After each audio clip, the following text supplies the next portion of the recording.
I'm rolling with FD. I'm going to drop a couple bombs on the FD channel right now. Who are you rolling with? I am rolling with FD. I'm rolling with FD. Let's do it. Let's go. I'm rolling with FD, baby. We are rolling with FD. I'm rolling with FD. Oh, you know we rolling with FD, baby. We got alphas and brothers in the house. That's right. Peace out, my brother. Woo! I'm rolling with the F, the D. Learn something new every day when you're rolling with FD. Yeah, we are rolling with FD, baby. I roll with one person, and that's FD. I'm rolling with FD, baby.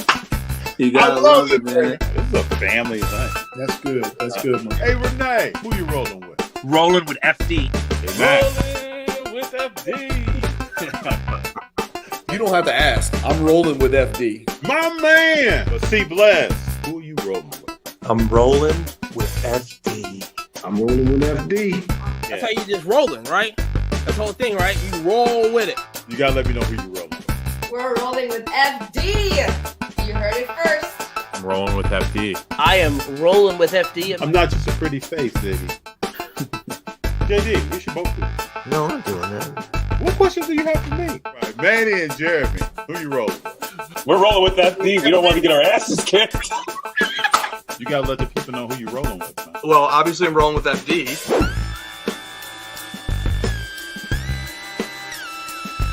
What's up, everybody? I'm so excited to be here. This is November 20th, 6:01 p.m. Pacific Standard Time. We got the Eagles and the Chiefs playing tonight.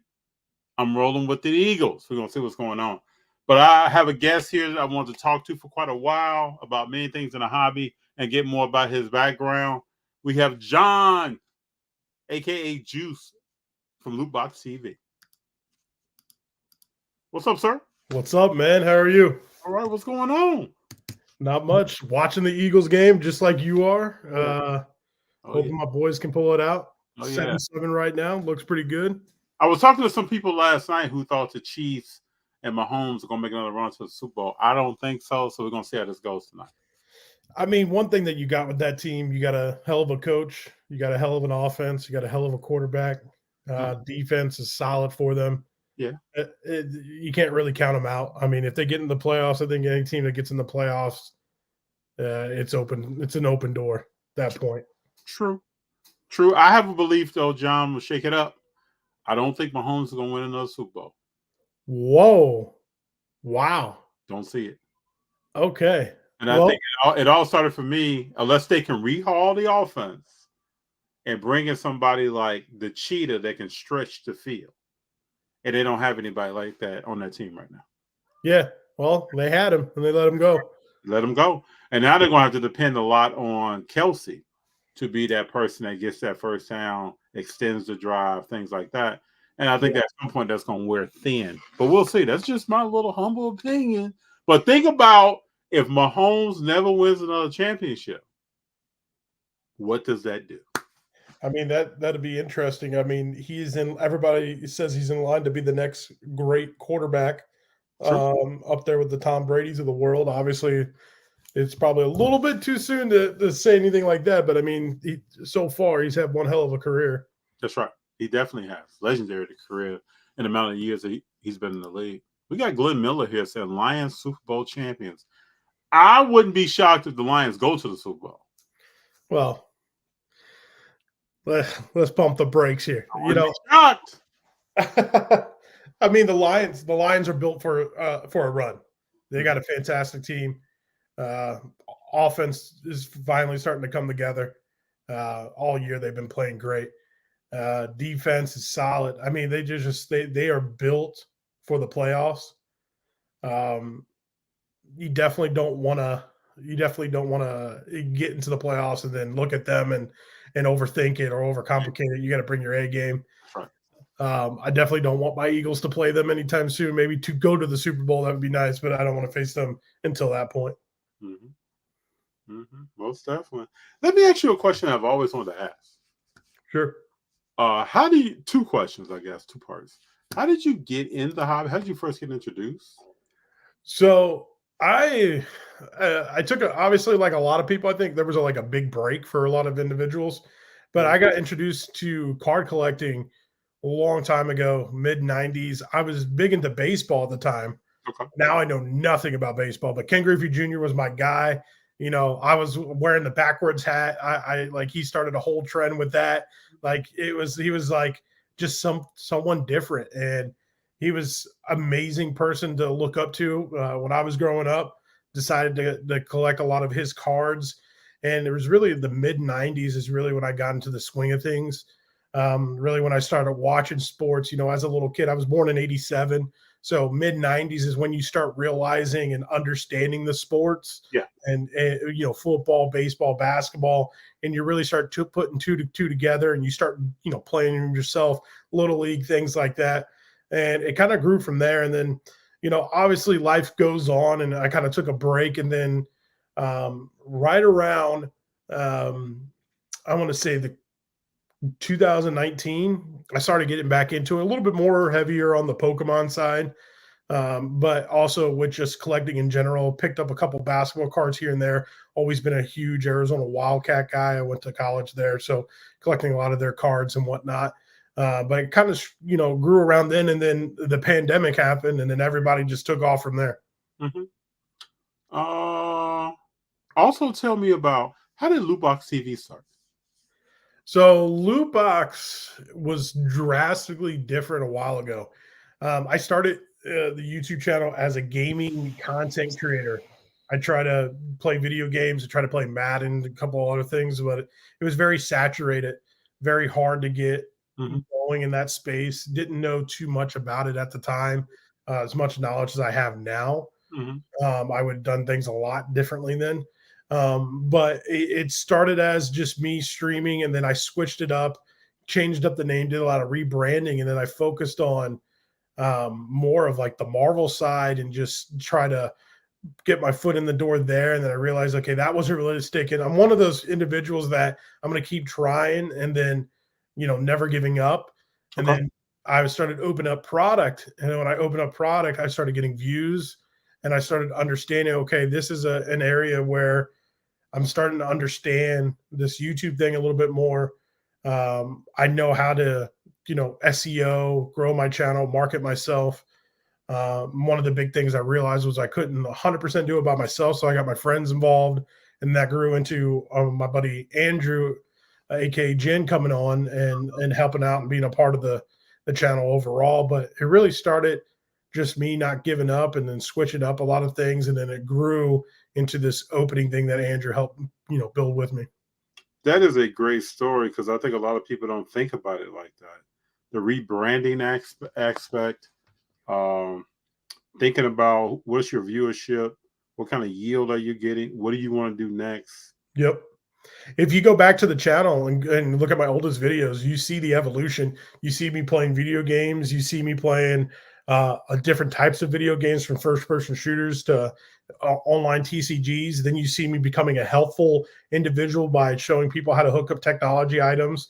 And then all of a sudden you see me make this weird transition into Marvel, and talking about, oh, this is coming up in the next Marvel movie and everything else. And then finally I just started opening up Pokemon cards, which really helped start it off. And that kind of took off from there. And, you know, it was pre-pandemic, so prices were still really down. So I was able to open up some epic stuff for really cheap. And then I got Andrew involved, and we kind of went from there, and it kind of built up to what we have today. Very cool. Very cool. Talk to people about, what are some of your favorite products to open when you're opening cards, and why? Ooh, well, I'm always down for a big chase. I think the one packers are the ultimate gamble. Like, look, if you're opening up product, you have to be some type of lunatic at times. I feel like, because it's strictly a gamble. I like taking risks. I like taking chances, and I think that kind of like gets me going for these one packers. So Panini 1-in-1 was my favorite product to open up. Okay. We open up a ton of cases and stuff like that, and it's just a quick 1 to 2 cards, and you could pull something epic like a downtown or a really cool RPA. And then you could also get burned. I understand the risk, you know, with risk there comes reward, but also more risk. And so those one pack products are probably my favorite. And then obviously the national treasures of the world are really cool. I love Noir as well. Noir is a really fun set to open up. But yeah, those are probably my top 3 products I love opening. Okay. Well, what are some of your favorite cards that you pulled over time? It could be personal favorites, or it could be value, whatever you think of. I mean, there's a lot of cards that I pulled that I don't keep in my PC. I got a ton of cards though that I do keep in my PC that I personally pulled, and I actually have my box next to me. So yeah. I'll open up some of these and show you a couple that I've actually pulled and graded myself, which is kind of cool. It's crazy because they won't mean a lot to some individuals, but to me they're awesome. So like one of the coolest things I have is to me, this is a Josh Green RPA from Flawless. He went to University of Arizona. It's just a really cool looking card, high end product. I pulled this myself. I graded it. Something that is just absolutely epic. I got this out of a break. I probably won't grade it because maybe I might, but I just got the Benedict Mathurin. Oh yeah. First off the line RPA, something amazing that I'm so happy to have in my collection. And again, I'm like big on my personal PC, my favorite players. Yeah. Damon Stoudemire, boom, gold. Yeah. Pulled this myself. It got a 9. I was kind of upset. I'm like, this card's spotless. But that young man right there, that young man gave the second 3P Bulls team a lot of problems. Yes. Oh yeah. He is a sniper. Oh yeah. Just really proud of cards like that that I added to my collection that I personally pulled. It's just a fun thing to see. I'm also a big Allen Iverson guy. Okay. Now that I have these open, like I didn't pull these, but these are just cool that you never see all the time. Allen Iverson 97 the Fleer Showcase. Oh, nice. 101. Nice. Yeah. That's pretty sick. And then my X Factor. Okay. Not too bad. I love Allen Iverson. Such a great player in his own right. But yeah, I mean, I picked this up at the National 101 Lori Marketing. Added to the PC, went to University of Arizona. That's nice. Yeah. Graded it myself. I got a 9, not too bad. So you picked that up raw? Yeah, I picked that up raw. Nice move. But I mean, there's a lot of Arizona players here that are in the PC. But yeah, it's just epic. And then I also have my LaMelo Ball investment. I know you like LaMelo Ball. Yeah. I do. The dude's a baller. Yeah. It's crazy to hear people badmouth LaMelo. Like, I get it. He's on a terrible team. They're 3-9, but you can't tell me that this guy cannot play ball. He's getting a 30-point triple doubles. Like, what are we talking about right now? He's had 30 points in like the last 7 or 8 games. Oh, the dude's on fire. He's been playing. He's definitely been playing. We got Ziggy in the house. Ziggy. Good evening, gentlemen. Appreciate you both. Appreciate you, man. Question for Juice. Do you prefer personal rip over buying and breaks? It's really changed for me as of late. I love personal ripping. I think there's more satisfaction out of it when you physically can pull it yourself. One of the biggest problems I ran into is like my local card shop decided not to do any more sports cards. So they closed down their sports card department, which sucks, but I'm not able to get a lot of product like I used to on like. What is it now? All TCG? Yeah, it's all TCG. I won't have another card shop until Jeff opens up because I live in Atlanta. So if Jeff opens up his time, right, he's coming Super Bowl time. Yeah, around closer collision. So that should be fun. But now I've kind of shifted to buying into breaks, and it could be fun. But there's a break I was just in where I didn't hit anything, and I dropped like $400. And like I'm used to not hitting in like my personal rips. But at least in the personal rips, I can sell the cards and make up for it a little bit. I couldn't even do that. I just got dilly squat. So it kind of sucks. So I personally would like personal breaks, but that's the reason why a lot of people have seen me post more breaks recently. So when you look at young players that have come out, we look at this year's draft. What do you think of Wemby? Does he excite you? And if he does or does not, explain why. And then what other players in the draft kind of excite you? So Wemby right off the bat did not like. There's a lot of hype around him, obviously, but he did not impress me right away during the preseason. Just the way he would set screens and things like that. Like I'm a little bit of a bigger guy now, but way back in the day, 15 years ago, I played basketball and it was really involved and played some AAU, played high school basketball, stuff like that. Like it looked like just understanding the fundamentals of basketball. It looked like this guy's just really tall and lanky and couldn't do the fundamentals. And it's like, why is there so much hype around this kid? Then all of a sudden, like they sat him the rest of the preseason. He came back out in the beginning of the season. Boy, oh boy, he proved a lot of people wrong, including myself. The dude is for real, can ball. I personally like Chet a little bit better in that situation. I think Chet's going to have. I think he's going to win Rookie of the Year, in my opinion.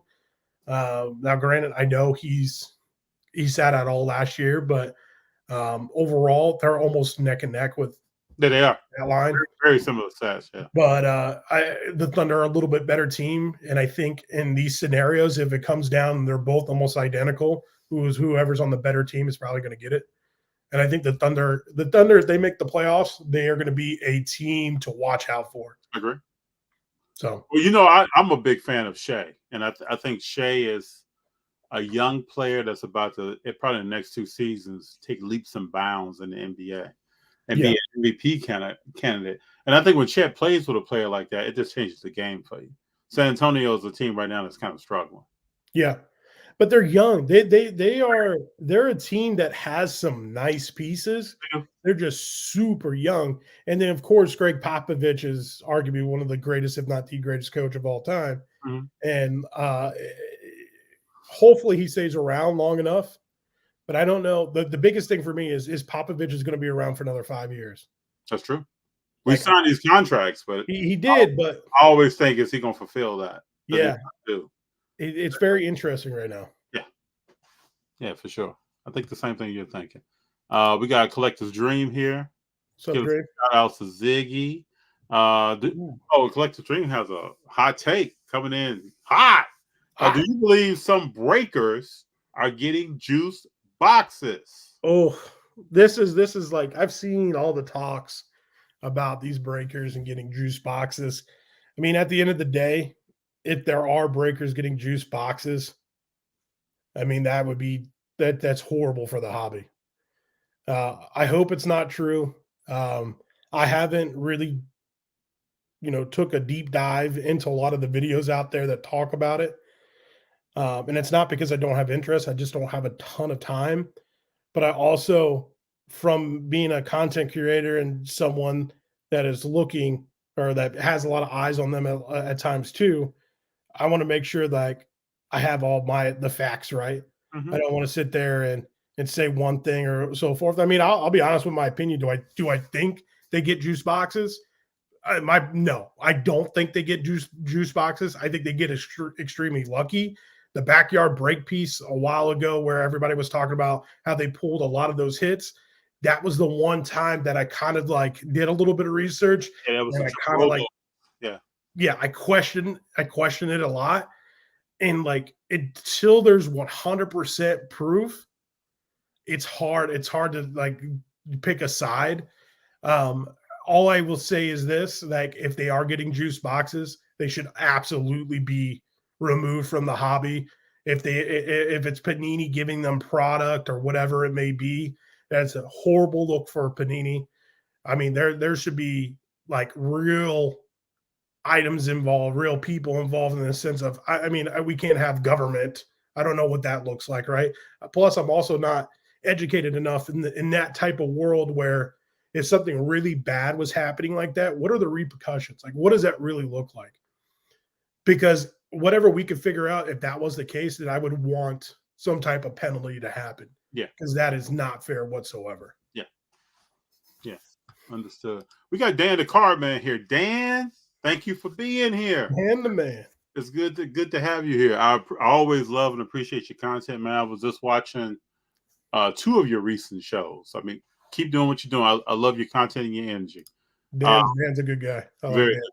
very good guy. I like Ziggy too. I pop like in and watch Ziggy, Ziggy stuff. I always like to have fun with Ziggy. It's good having conversation with Ziggy.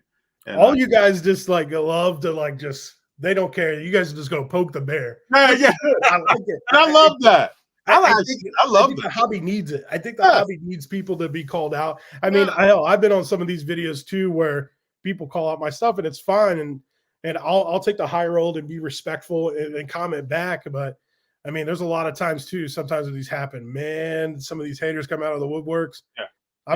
I've been threatened. I've been told I know where your PO box is. I'm gonna wait for you outside, and like it got bad at some points, but it comes with the territory. It seems like to me, you give me your thoughts. There are certain points in time in a hobby where people are just like, and I'm not even talking about people that call out things that shouldn't happen. I'm all about that. But this is like people that start going at each other beside that. Just, the hobby's down. Let's go at each other. Yeah. I try to stay out of the drama. So do I. I try to stay as far as because you're right. People like sometimes people just do the drama, but in a lot of these scenarios where you have Dan and Ziggy and stuff, I think to keep the hobby honest, it's the other individuals that go about it in an unprofessional and like rude take that I can't see, and especially with the name calling, or they get like their people to come after other people and stuff like that. That's where it's like, okay, we're all grown men here, guys and gals.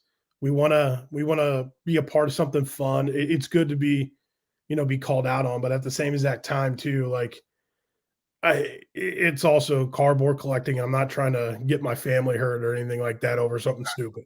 Exactly. Totally agree.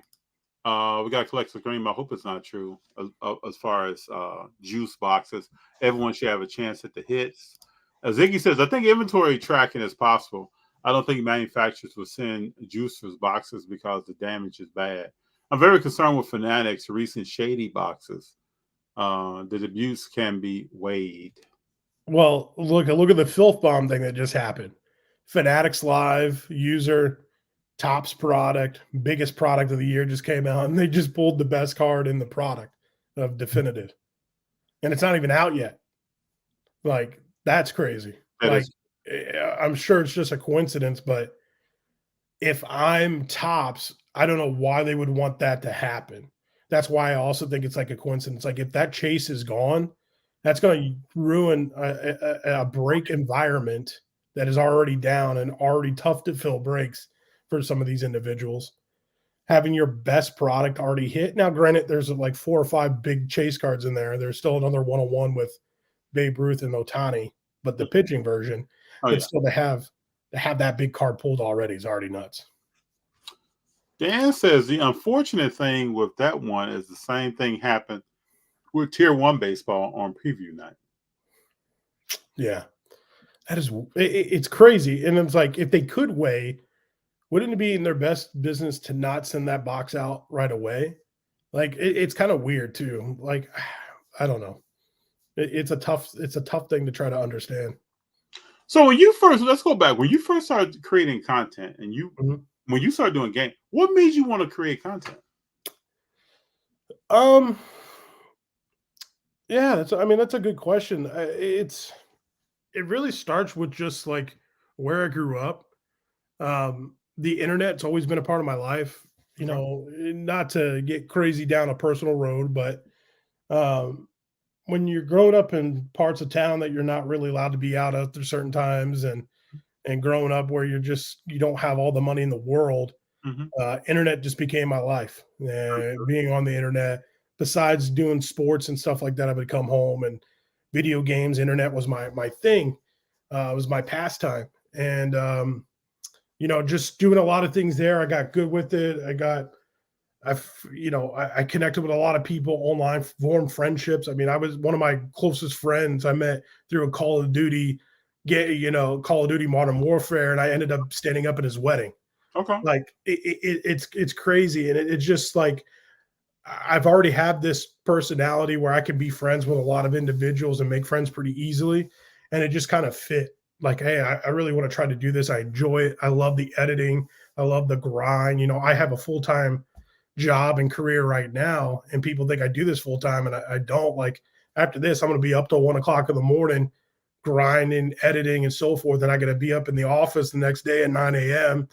You know, I got a whole team that works under me when it comes to my personal job. So I got to go there, be a leader, and focus on that stuff, and then come home and grind like the rest of us. And I just like it. There's a lot of things to it when it comes to content creating and just being in this environment, the hobby, things in general. And it's like part of who I am. I think for me too, I enjoy being creative. And then doing some things like talking about sports and talking about cars, things that I've been involved in before in life and just watched and seen. And I enjoy bringing all that together and then shaking it up and doing different things with it. It doesn't have to always be one particular way. We were just talking here this weekend about there's a time and a place to me in the environment for a sports car show vlog. And then there's a time and a place to talk about sports in a particular way and talk about cars in a particular way. Well, I'm not at a show. Yeah. You know, and I think that's the creative stuff and my son Greg likes to edit. So we get together and brainstorm on stuff. And that's awesome. Just come up with ideas. So that's the fun part to me. And I told you, we were talking this morning, actually. We're driving, and I was talking about, in 2024, a big goal of mine is we should be having as much fun as we can with creating content. It shouldn't be a stress, which it has not been, but I want to take FUN to the next level. Yeah. That we're out and just enjoying ourselves, and he's enjoying the editing process, and I'm learning some stuff from him, and I just want to enjoy us being out amongst people talking about the hobby of sports in general and then have as much fun as possible. And then probably even incorporating some stuff that has nothing to do with any of that. Yeah. Just some stuff to be involved in. That's what gets me excited about making content. What are some things you've learned that you would tell someone who's out there listening that wants to make content? What are some stuff you've learned along the way? We already talked about recreating yourself at different times. What are some other things? Yeah, that first point that you just touched on when we talked about earlier is one of the bigger points. You know, you gotta understand when the time is to pivot and make sure you stay adapted to the times. But the number one thing I always tell everybody is if you're going to create content, you got to be consistent. Whether or not you want to have fun, I'm all about having fun. I think fun needs to be a part of it. Mm-hmm. But if you're not consistent with content, it is going to hurt you the more and more you stay in creating content, because consistency is one of the biggest things that these algorithms, that these social media platforms look for. Sure. If you take 3-4 weeks off when you're posting every single day, you're going to drastically hurt the audience that you're talking to. Mm-hmm. So one is getting comfortable with your consistency. And then if you have to slow down, you have to identify, okay, I got to slow down, and you got to be informative to your community and your audience of what's happening. So you could stay consistent and your audience understand, okay, FD is going to come back, but he's only going to do it twice a week or once a week, whatever that is. I know going forward that he's going to slowly dwindle it down to this day.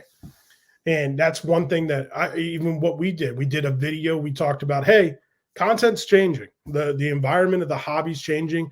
I personally don't want to spend, and it's funny, a lot of people are like, oh, you got this YouTube money.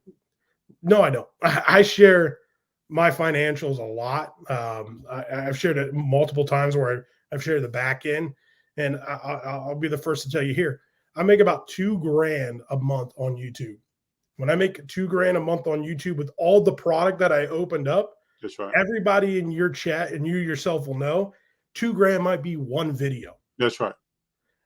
If I'm doing this 4 times a week for an entire month, I'm spending thousands of dollars, which I shouldn't be because I'm a knucklehead, but I'm also enjoy the fact of creating content and so forth. Mm-hmm. So we made a video. We talked about, hey, our car shop's going away. The big pools are not really there right now. The autos are, I can't get football autos for CJ Stroud because he's, exclusively with Topps or whatever that may be. And I let the audience know that we're going to pivot and the videos are going to start coming maybe once a week or twice a week. Still going to do the shorts, which I do every day, Mhm. but we're going to change it up a little bit. And I got to find out ways to give you guys content and keep my audience engaged without just spending a ton of money. Because I'm known for opening up big boxes. Yeah, you do. Well, those big boxes are not really giving me anything in return anymore. Mm-hmm. I still want to open them, but it just doesn't make logical sense right now. It just doesn't. That's great advice. Consistency would be the biggest thing. Once you understand that, you can get in the rhythm, then anybody can reach out to me anytime, and I'll be more than happy to give them, my little blueprint of how I did things. But until you get that consistency thing first, then you can grow from there.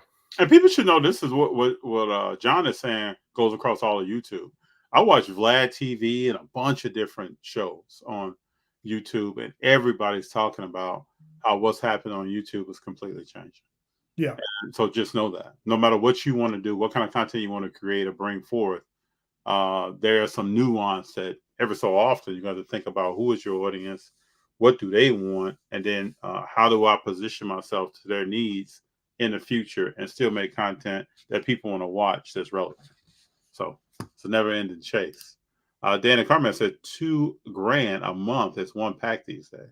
Actually, I think I'm making less than $2,000 a month now, which is crazy. Oh yeah. Well, this is why you talk to some people and they're like, "Yeah, I want to do YouTube so I can make a lot of money." There's a lot of big channels that are saying the same thing that John is saying. It's crazy. Gotta have some for the game in there too. Yeah, October I made $1,300. Yeah, actually, can I share my screen? Let me do this. Okay, I think you can. I think I can. Yeah, go ahead. Hold on. All right, pull that up. Let me know when it's live to everybody. Yeah, this is my real back end. Yep. Okay, this is my real back end. I'm showing you here first. October, I got 792,000 views. I made $1,300. September, is it going to update? Here, let me go like this. September, I made 1,700 and almost got 1 million views. And look how many videos I'm posting every single day. This is a very successful channel, people. He's putting in work daily here. Every single day. Mm-hmm. And people, and I got people still to this day that are in my comments thinking they know that I'm sponsored. I'm this. I'm not sponsored. I have one sponsor, Louisville Sports Card. And you talk about Louisville in your videos. Yeah, they paid me a few grand a month to promote their websites and their breaks and stuff like that, because I only work with people I truly trust. Mm-hmm. They're my card shop now for that, since I don't have one. But again, they're a couple states away, so they still have to send me product, but I still pay for the product they give me. They give me a discount, but I still pay for it. Mm-hmm. I mean, I pay for everything. Thanks for your transparency there. I think that information is going to help a lot of people who are thinking about content or are motivated in a certain way. Because I think, even myself, I think content can be made. This why are you motivated to make it? And Dan, I get your point. Product is too expensive. Yeah. Was your point. Yeah. No, I get your point, but it opened up a good segue to truly show the back end and what it really looks like. I mean, there's going to be some people that are killing it, but it's all about views and watch times. The channels that are doing good, that are consistently getting 1 million views in 48 hours. Those channels are making the 30, 40 grand, 50, 60, 70 grand a month that you hear about. The channels that are getting maybe 1 million views a month, they're probably making roughly around what I'm making, maybe a little bit more depending on how much their interaction is. That's a great, I learned a lot there. It's a great education there. Now, granted, the views that I'm getting are coming a lot from shorts, which aren't helping. So if they're getting 1 million views a month from all their long form content, they'll be making a lot more money. But if it's a mixture of long form or a couple of videos of long form, because long form is where you make your money. That's right. If I'm not doing a ton of long form content, I'm not making a ton of money. Sure. Now, back in the COVID days, there was a couple. I think the biggest month I had was like $5,000, which was awesome. That helped pay for a couple of videos, but it still wasn't crazy. Yeah, very true. My next question is: we look at the hobby right now. What are your thoughts on the current state of the hobby? Whew. We can I think talk. the hobby- We can talk for the rest of this interview about this, but go ahead. I think the hobby is in a good spot for collectors. It's in a good spot for new people coming in. And I say that because things are going down. Mhm. Cards are readily available. Prices on cards are going down. Now, the problem is you still need individuals to open up products so you can buy those cards. Because if people aren't opening up, you're not going to get a lot of the newer cards on market.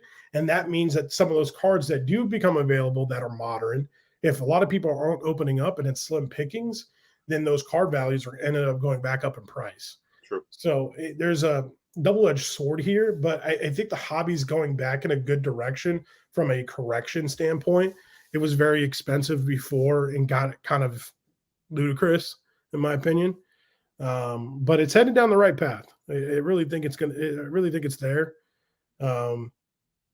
Yeah, it's in a good spot for those collectors and people that are just coming in. For those big time spenders or individuals that are the flippers, I worry about them. I don't know how much life left they got, especially if they're moving big cards. I mean, everybody's talking about losses on big cards. Mhm. I know Jeff Wilson just did a video of how he lost all that money Ritter. with the Desmond Ritters, Yep. and he just got those like 60 days ago. That's right. And it's just like so many people have these insanely huge cards. Now, a lot of my collection, like myself, I don't hold on to any of those big cards. Now, granted, it just so happens Benedict Mathurin is a higher valued rookie, but he's just part of my PC. I'm going to get those every once in a while. But majority of the time, my PC does not include Jalen Hurts is another guy. I have a couple of big Jalen Hurts cards, but I'm never going to get rid of them. So if they go like this, it is what it is. But I never hold massive cards. Every time you guys see me pull a Luka, like I pulled a Luka out of Flawless, got it graded, got a PSA 10, I got rid of it within like a month and a half after I got it. Mm-hmm. I don't like holding on to big cards that are not my PC. Like I've already been told by like 4 people that I should sell my Benedict Mathurin National Treasures RPA because it's at the height, but I don't care. I'm not going to sell it. But I think we're from a different time. And I think it's the gray in the beard, man. Yeah, I think we can make that decision because we've seen other markets in the hobby. And when we didn't come in 2019 and just leave in 2021, and that blip were influenced so heavily by that I couldn't do that because we've seen something else. And I was talking to a collector the other a couple of days ago about the whole holding aspect. Like he was asking me a lot of questions about holding. I don't think he's really held a lot of cards. He was asking me about it. There's one card. So my girl, she helps me do a lot of my eBay business. So I sell cards that are not my PC all the time. Sell them on eBay. There's a couple cards that I do hold to see what happens. And I pulled this out of a break. And I was like, hey, should we post this up right away? It was right before football season. Okay. And when I show you this, you're going to realize that I probably should have done it then. But she's like, no, they're a good team. They're probably going to go back to the playoffs. But let me tell you, this guy is struggling. But I pulled this player worn flawless booklet. And I wanted to throw it up. I'm sure I'd probably get maybe $1,500 for it before the season start, maybe a little bit more. Boy, that card is in the pooper, and I should have never held. But it is what it is. I'm going to hold on to it until I think it's a good time for them to sell. That's another thing I don't get. And this is how a lot of people are like strapped for cash, I feel like. Yeah. If you're going to invest in a card like this and hold, why on earth would you sell a card that you just paid for instance, like 20 grand? Why would you sell it 2 months later for 10? Unless you're desperate for money. Yep. And I can get it onesie twosies that it happens. because I've been there. Like, hey, I lost this. I'd rather just get rid of the car to move on with life. But to consistently do it, and there's a handful of individuals that I'm pretty sure that are in that situation. Oh yeah, it's crazy to me. It's absolutely crazy to me. I personally think, because after a year of doing content, I started looking at, okay, I see a lot of cars moving around.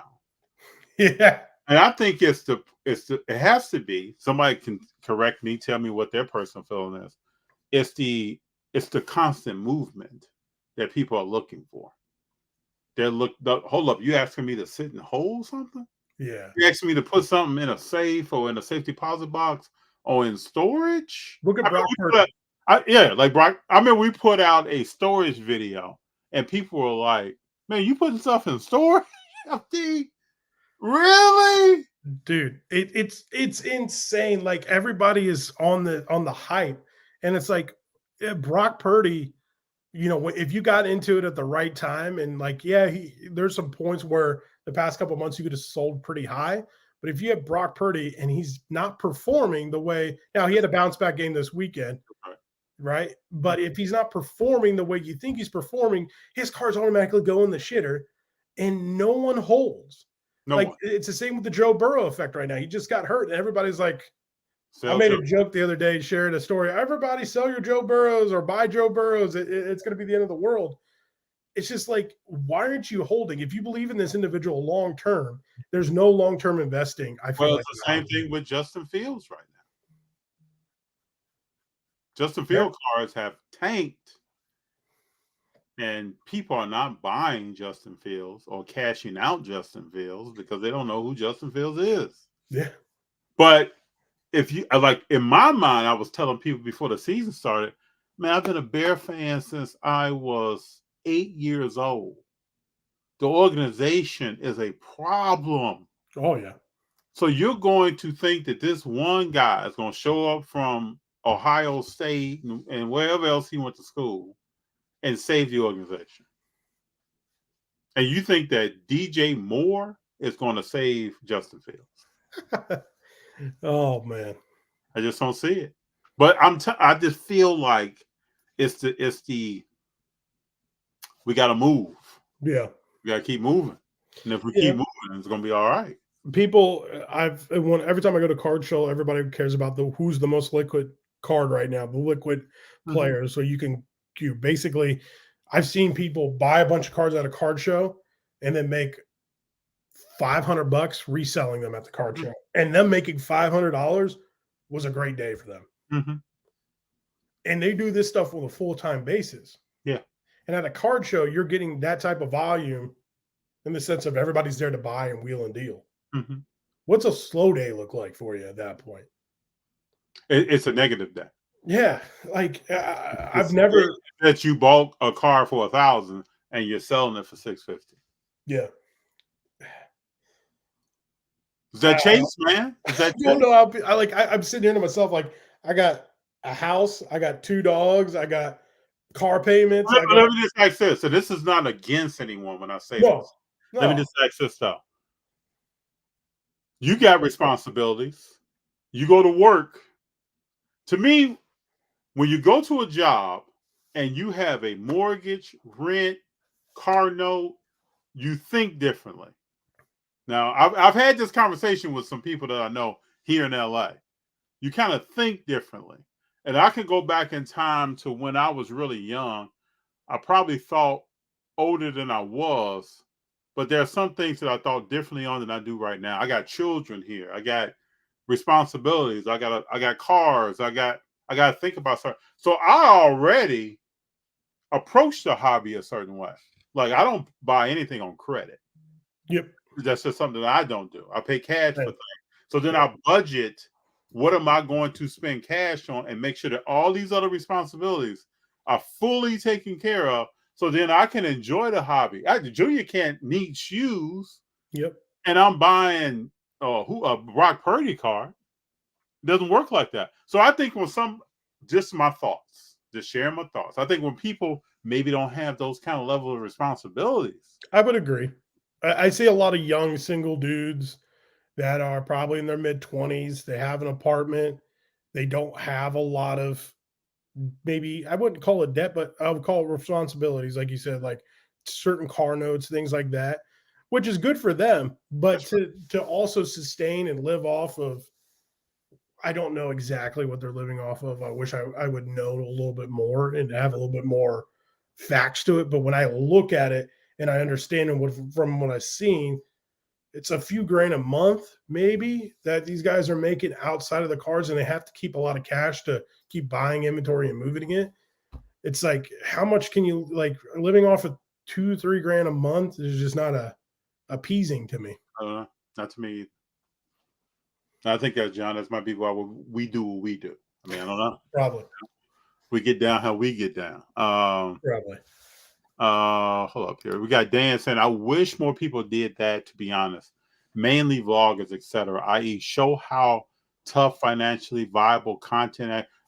John just did educated me on a lot of stuff. My channel is not as big as yours. I can tell you the numbers that we have and what we're seeing, but that level of transparency to some younger people that are thinking, I'm going to make card content. Because there are YouTubers out here who are very viable making other things. There are people that have cooking shows and different things that have just blown up. But to me, card content is like a niche. It's an area where certain people who have a high interest in something are really paying attention to it. And then you take that and extrapolate that I'm going to live here. I'm going to be in Miami. I'm going to be in LA. I'm going to be on Rodeo Drive. I'm going to be in Santa Monica. I'm going to have this condo. Yeah. I don't know if that's going to happen. The problem is a lot of that gets magnified. Like there's, for like, YouTube's a huge platform. There are plenty of YouTubers that get,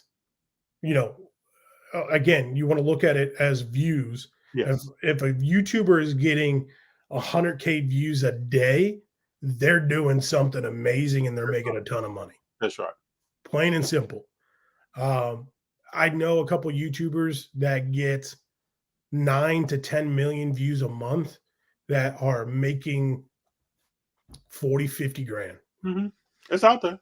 It's 100% out there. And there's a lot of those YouTubers that do exist. Anybody out here that's watching a bigger YouTuber and see, like, and I appreciate all the nice comments you giving me of being a large YouTuber, but I feel like I'm a small fish in a big old pond, baby.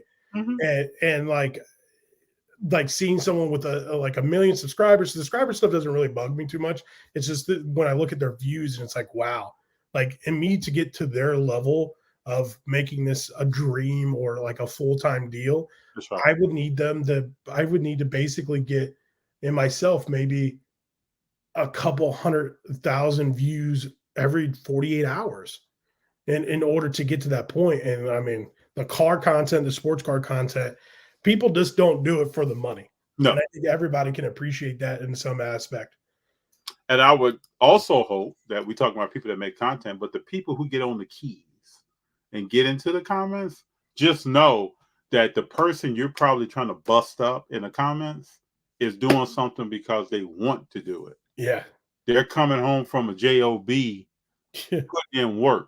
And when you talk about AIH and you talk about Dan, the card man, and there are other people out there who come with facts and have researched and put in work on something, and people are trying to bust them up.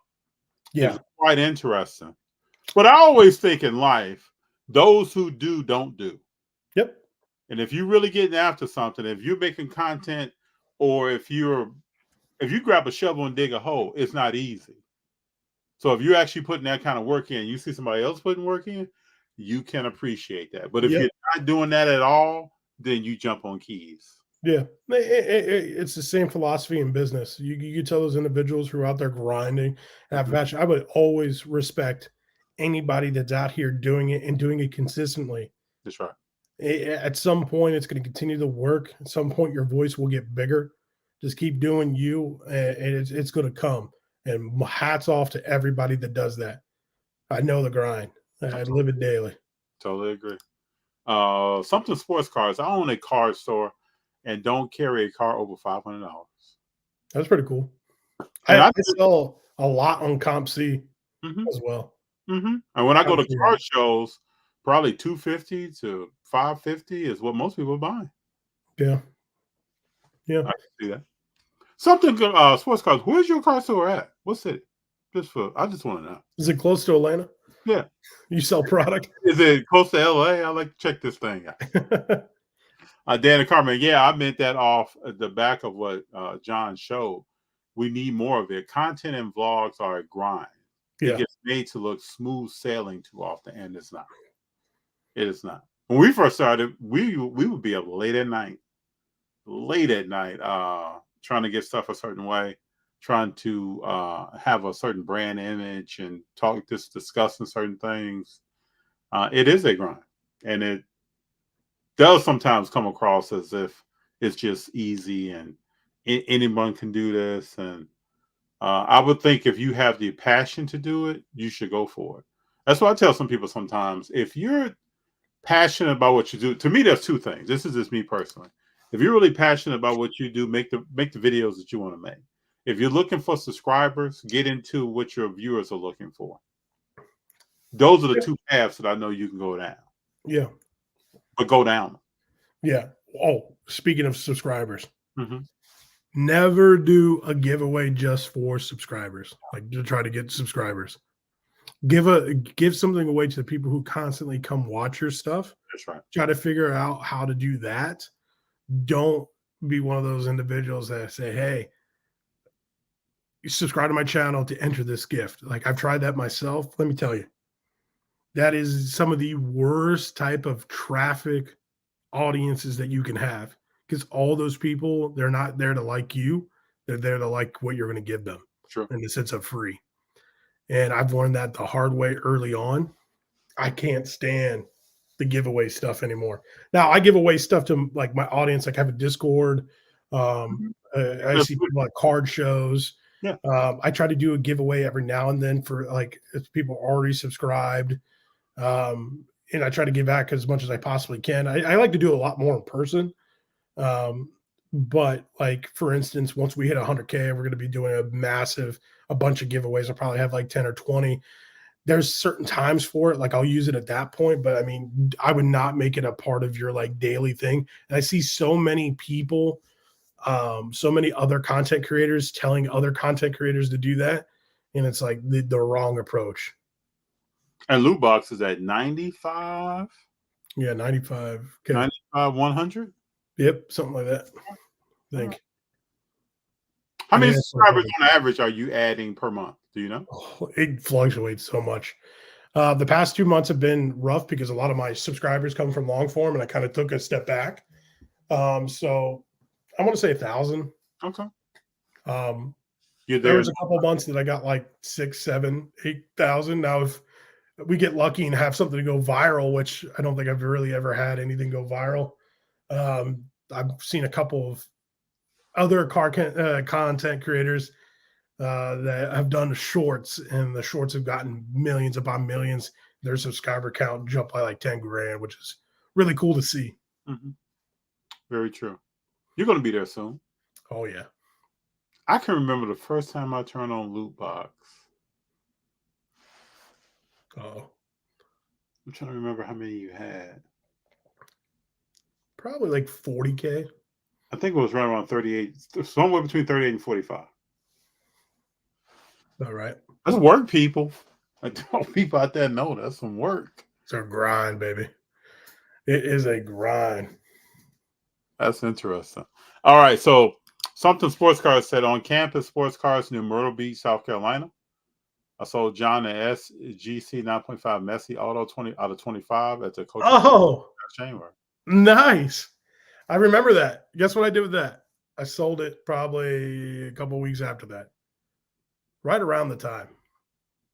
I thought I was going to hold it, but those were ones where I couldn't just hold. It was a cornerstone of my PC. He says, I'm a minority veteran-owned shop. That's awesome. I didn't even make my way to South Carolina. Yeah, I took information down. Took a picture of it. Very good. Very good to see. Let me see what other questions I got here, because I don't want to keep you too late. I know you're on the East Coast time frame. What do you think of Brock Purdy? We talked briefly about him. You think he's the real deal? Or you think he's playing with some ballers? I mean, few things. One, I think he has one hell of a team around him. That's right. When you have Debo Samuel, you have Ayuk, you have George Kittle, and then you have arguably the best running back in the league. That's right. And Christian McCaffrey, and he's healthy. There's not much you can do wrong. Now, the 49ers think they got like themselves the next Joe Montana or something with the way I will say Trey Lance and everything. He puts the ball where the ball needs to be placed. It's just interesting. Like again, like I feel like it's like the card community like comparison here. Everybody is like so all about, like, it felt like the 49ers were just all of a sudden all about Brock Purdy. They gave up draft picks, whatever they did, like they gave up so much for Trey Lance, and then they moved off him so fast. Yeah. They didn't give the guy a chance, like after he came back. Like, I get it, Brock Purdy's playing great, but you didn't get anything for him after that point. Like, he was such a poor showing. You risked so much to get this Trey Lance kid, and you gave him away for a washing machine, it feels like. Yeah. And to all teams, the stupid Dallas Cowboys. Mm-hmm. And it's like you put all your eggs in one basket with Brock Purdy. He's coming back off the arm. He had 3 or 4 games this season where he looked like crap, and they lost every single one of them. Yeah, true. And it's like, okay, he's got a fantastic team around him. The biggest test is going to be once all these individuals who are a little bit older, that are no longer around, where he is the guy under center. What is that going to look like? Mm-hmm. Because you like you said, he put the ball in the right place, but also at the same time, when you put the ball in the right place for a Debo Samuel also makes you look a lot better when he gets the ball and after the run. And then Christian McCaffrey, juking, spinning, breaking tacklings. Same with George Kittle. He's got 3 guys right there that make him look even better after he throws the ball, because what they can do when they catch the ball. True. So I'm not 100% sold on Brock Purdy. He made over this past season, I saw him make a bunch of stupid, careless passes where the ball wasn't going in the right spot. Mm-hmm. But I'm also a biased Eagles fan, and I think the Eagles are the greatest team ever created, and they're going to win everything. Go Bird! I actually think they're going to win the Super Bowl. I hope so. I actually was at the first Super Bowl they won. I have my Super Bowl ticket around here somewhere, but that was awesome. Awesome to be a part of. It sucked that it was in Minneapolis. Minnesota was terrible for the Super Bowl. I used to live right down the street. I was in Minnesota for a summer for an internship. Lived right down the street from the stadium. Yeah, it's interesting. Interesting. I couldn't imagine living there full time, but it's interesting. So let me ask you 2 more questions. One is going to be a little curveball at the end, but who do you see winning the NBA championship? I grew up in Phoenix, so I'm from the Philadelphia area. And then don't tell me you believe in the Phoenix Suns. My mom moved out to Phoenix, Arizona. When I moved out to Phoenix, Arizona, I was like 10, 11 years old. Okay. I fell in love with the Phoenix Suns. Okay. Phoenix Suns, after Arizona basketball or just Arizona athletics from the University of Arizona, it goes the Phoenix Suns and then the Eagles. They're like neck and neck. Okay. I love the Phoenix Suns. I don't understand why we don't have a point guard. I don't understand why we're risking everything for Bradley Beal, who can't get on the court right now. I really want the Suns to go back to the finals. I went to game 2 against the Bucks, and I thought we were going to sweep them. And boy, oh boy, was I wrong. Kind of turned up the heat. The Suns have great scoring talent, but I don't know if we can get it done. Well, I don't know if you have defense, and I don't know if you have durability. And those are the 2 things that's a problem. Fair. I'm kind of somewhat realistic at times with my teams, and that's one that I'm like, dang, because the time frame for the Suns is very short with this nucleus that we have. It is. KD is at the end of his career. Booker, after this, hopefully he stays after the next 3 or 4 years, but he could bounce, and then we won't have anything to show for it. It would be nice for us to retool. We got to get healthy. We haven't been healthy at all this season, so we don't even know what the team will look like. But coming out of the West, unfortunately, I hate to say it, but I think it's actually going to be the Mavericks coming out of the West. They look really solid. They do look solid this year. For whatever reason, Kyrie and Luka are playing a phenomenal basketball together. That team is scrappy. But the only way they're going to beat you is by outscoring you. Yeah, but I think also too, like I think they have the ability to lock up certain possessions and play defense at the end of the game, especially with perimeter D with Kyrie Irving. A lot of people forget how good of a defender he actually is, in my opinion. I know Luka, everybody thinks he's slow, but I think Kyrie as a perimeter defender, and plus Josh Green is arguably one of the best defenders that no one talks about. Man. He's a good player. Yeah, overall, man, he's a solid player. Yeah, I could see them coming out, and then the Celtics look like a juggernaut once they get all the cylinders and everything else. I really would love to see the 76ers do something, but I don't know. Joel Embiid is just always a question mark. Every time we get in the playoffs, he gets hurt. So I can't really count on him. You talk about being reliable and dependable. Yeah, that's a scary one. But I just don't want to see the Bucks. I see you got your Warriors hat on. I don't want to see the Warriors. Don't want to see them. We'll see. The Warriors got problems. So they do. They have a lot of personnel issues. And I also think, John, I don't know if Steve Kerr is going to be around there too much longer.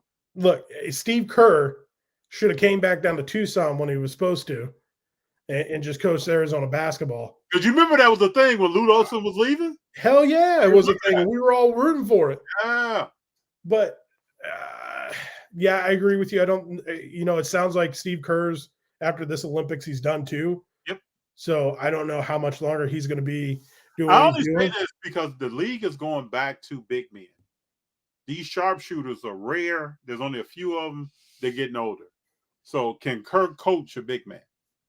Well, they're talking about Kuminga. They're trying to move Kuminga, aren't they? Oh, they probably would. They're probably trying to get a big man. Isn't Kuminga somewhat? I guess he's small ball. Yeah, 6'8", small forward. Yeah.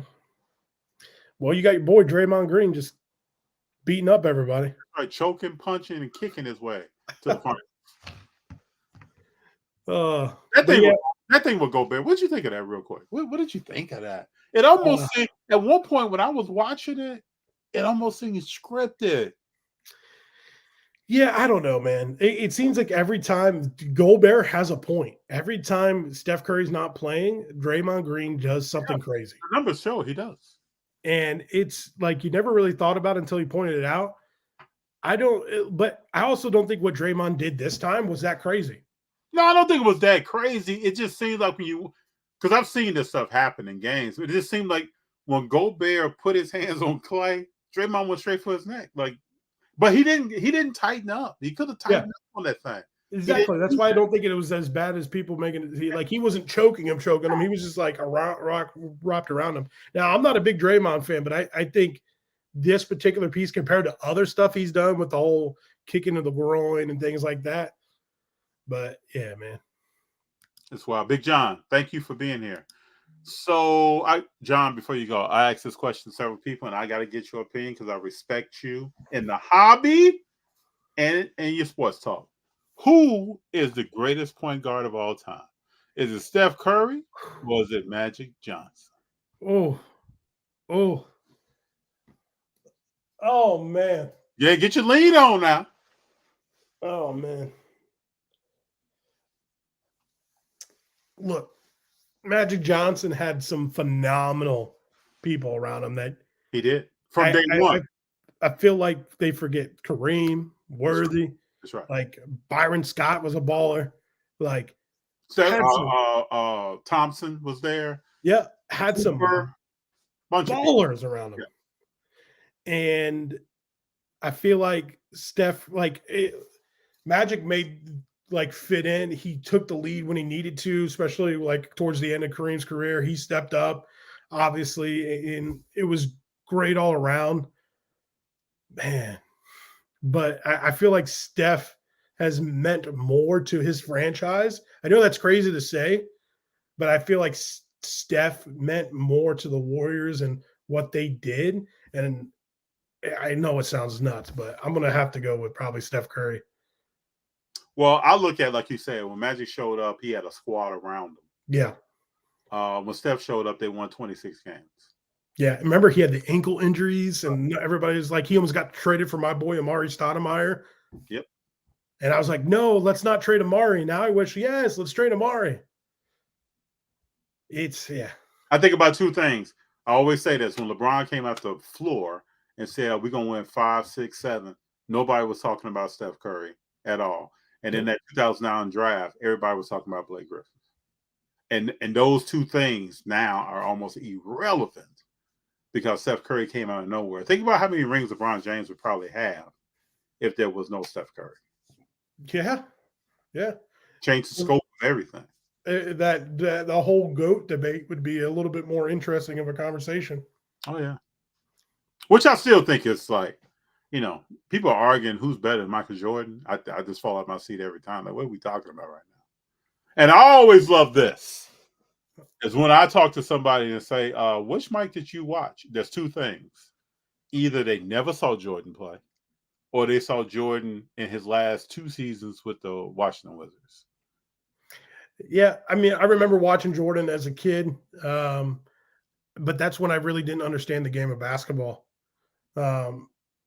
I just saw everything that he did, leading his team and so forth. And then as I got older, I understood the history. I mean, the man played 6, 7 seasons, didn't win nothing. No. Yeah, he scored the ball all the time, but he didn't win nothing. Now, I'm not taking anything away from him because the dude was that man. He was a straight killer. LeBron, I don't know. Everything you want out of the basketball player, LeBron is. Mm-hmm. I don't know. He's a leader, rebounder, defender, scorer. Like, he's never won scoring championships, but he's the greatest scorer of all time. Mm-hmm. Like, it's just weird, and it's hard to I've heard the back and forth of that debate too, and like, oh, LeBron took Zydrunas Ilgauskas to the NBA Finals. Well, and you also hear that Michael, had Scottie Pippins of the world. He had a bunch of shooters around him. He had the Rodmans of the world towards the second half of that, or the second three-peat. And it's just really interesting because also at the same exact time, the early 2000s or mid 2000s basketball was phenomenal, but there was a lot of scrubs in the league too. I think right now basketball is in a very good spot. There's a lot of good young talent. The game has drastically changed in 25, 30 years. And right now it's absolutely insane. But there was also like Bo Outlaw in the mid 2000s I love Bo Outlaw because he's a former Phoenix Sun, but that man had 0 jump shot. He was just like a rebounder, like a brawler. And there was a lot of that in the league too that a lot of people don't talk about. It's just 2 different times. I think a GOAT conversation is more about in their time frame. I can see that. We got Machado. We rolling in the wind today. Yeah, it was very windy in Southern California, LA area today. What's up, brothers? FD and you sub chat. And then Machado fell off the rails when he said LaMelo Ball would be the GOAT. I got to mess with you, man. Buddy, LaMelo Ball. I know John is going to jump on that.